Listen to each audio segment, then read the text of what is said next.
ご視聴ありがとうございます。今回は握り物プライヤーっすね。角田さんのキング TTC DPP200 と Mac ツールズの M718G を紹介します。前者は1500円くらい、後者はまちまちで、私はたまたま1000円台で買いましたが、本国定価は47ドルほどで売っています。工具もどんどん高くなっていますね。私が Mac 買ったのは1年以上前でしたが、その時は定価42ドルだったと記憶をしています。ダックビルというほど先が平たく細くなく、平ペンチというには形が妙で、リードペンチでもない。フラットノーズプライヤーって言えばいいんすかね。私こういう形、先端に幅のある細身なプライヤーが好きなんすけど、あまり使っている人を見ない道具です。さて、角田さんと Mac のプライヤー。こっちは Mac ツールズとして紹介していますが、アメリカのメーカーチャンネルロックが作る OEM でしょう。同じ品番のそっくりな製品がありますので、718と呼ぶことにします。本家はビビッドな水色グリップで、こっちもなかなかかっこいいですね。全長はほぼ同じです。どちらも 200mm ちょっと。首というか胴体というか、ヒンジ周りが細いので718は細身に見えます。形は違って見えますが、ヒンジから口先の距離はほぼ同じ。手こひはあまり変わりません。ディメンジョンは実は近い、似た道具っすね。作りは角田さんがいいっすね。角はしっかりしているのに、しつこく指でなぞっても手が切れそうなこともないです。ジョイントはぴっちりとガタはなく、それでいて動きはスルスル。メイドインジャパン、丁寧な作りに感じます。718はなかなか荒いというかワイルドと言うべきか、そんな仕上がりです。バリとか帰りがしっかりと残っていまして、その辺は使うお前がどうにかしろって感じでした。ほぼ全体にペーパーをかけてバリを落としています。先端の厚みも最初上と下で違っていまして、かっこ悪かったので、ここも削って修正してます。さらに仕上げに吹いてあるクリアも垂れまくってまして、この辺まだその片鱗が見えますね。開閉が渋くなるレベルでしたので、これについても手直しをしています。最初からだったかは覚えていませんが、ジョイントは使うに影響しない程度のガタがあるっすね。修正した箇所は多かったです。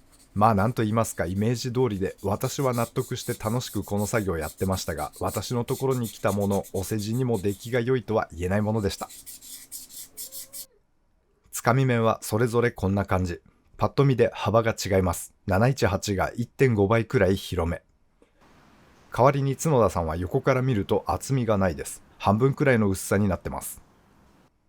角田さんが平行目で Mac が網目。角田さんのは結構間隔が広いっすね。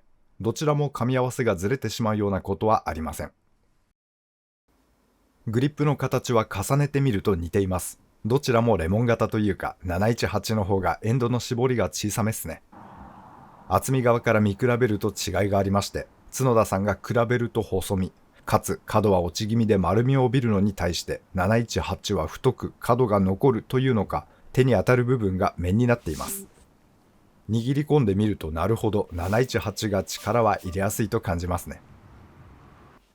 角田さんは握り直さないで開けるのは 22mm、718が 20mm くらい。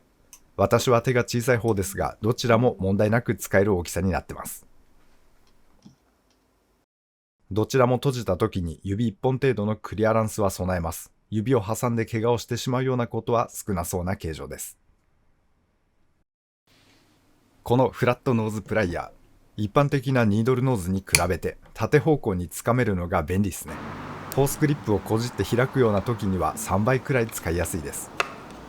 またつかみ面が単純に広いですから、グリップ力も高め、割りピン抜いたりっていう作業にもとても使いやすく感じています。今回紹介しています2本、使い比べての印象は、小回りの利く角田さんに柔軟な718というもの。私は比べて718が好きっすね。ラフに使えるのが気に入っています。私の不器用さを道具が吸収してくれるというのか、細かな作業のはずなのにこれ使うと気負わずにできるんですよね。またパワー感も素敵。保持力やつかみ能力は角田さんより優れていると感じていまして、幅広いのと網目ということ、それからグリップのたわむ感じが718はとても良くて、角田さんで滑るところも加えることができたりします。対して私の友人は角田さんが好きだと言っていました。口先の薄さがいいって言ってましたね。私が角田さんに思うメリットはグリップの形状です。細かい作業をするときに扱いやすい、手の中で角度の微調整がやりやすいんです。718はグリップの角が気になるというか、手の中でうまく転がらないっていうんですかね。指を固定して手首回して使うような感じなのですが、角田さんのは角がないですから指で柔軟に調整が効く感じ、とても扱いやすいですね。繊細な作業には角田さんが向いていると感じています。先端の形状はどちらにも良いところを感じています。角田さんはやはり薄さ、それと表しにくいんですけど厚みが均一というのが何か使いやすさにつながっている印象で、掴む対象が見やすいとか、角を使ってワイヤーに形をつけやすいとか、そんなメリットを感じています。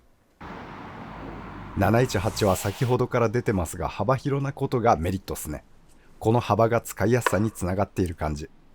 ただ背面が丸くなってますので、ワイヤーに押し付けて曲げたい時などは比べてちょっと弱いかなと感じることがあります。先端を薄くというか角を作る感じに削ってしまおうか考え中です。718のジョイント付近の細さは今のところメリットを感じたことはありません。スペースがなくて困る場面では他の道具を頼ってしまうので、あんまり私がちゃんと扱いきれてないってこともあるのですが、この細さが生きる場面、これってところは見つけておりません。いまいちな部分もそれぞれ。角田さんはつかみ面が若干柔らかい印象があります。あまり激しく使った記憶はないのですが、刃が倒れてしまっています。これが理由か、掴んでいるとパチンってなっちゃう頻度が少し多いようにも感じています。もうちょっと硬いといいかもと思うことがあるっすね。718はお伝えしている通りで、その作りが雑に感じます。雰囲気バチバチに出てますし、キャラクターに合っててかっこいいとは思うんですけど、もうちょっとこれ洗練されたらいいなと思ってしまいます。フラットノーズプライヤーのこの2本。ラジオペンチとコンビプライヤーの中間みたいなアイテムです。突出したところは多くない。中途半端といえばそうなのですが、その分普遍的に扱いやすい道具です。角田さんのはリーズナブルですから、こういう道具初めてって方にもおすすめがしやすいですね。718は幅広な口先はいいんですけど、お値段的に今は円数さんとかこだわり派向けって感じでしょうか。どちらも良い道具に思います。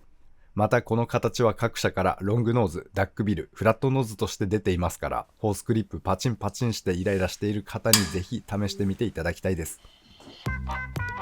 ご視聴ありがとうございました。当チャンネルではこんな感じに道具の紹介をしております。お時間許しましたら他の動画も覗いていってみてください。皆様には再びお会いできますことを願っております。それでは次回まで。せや。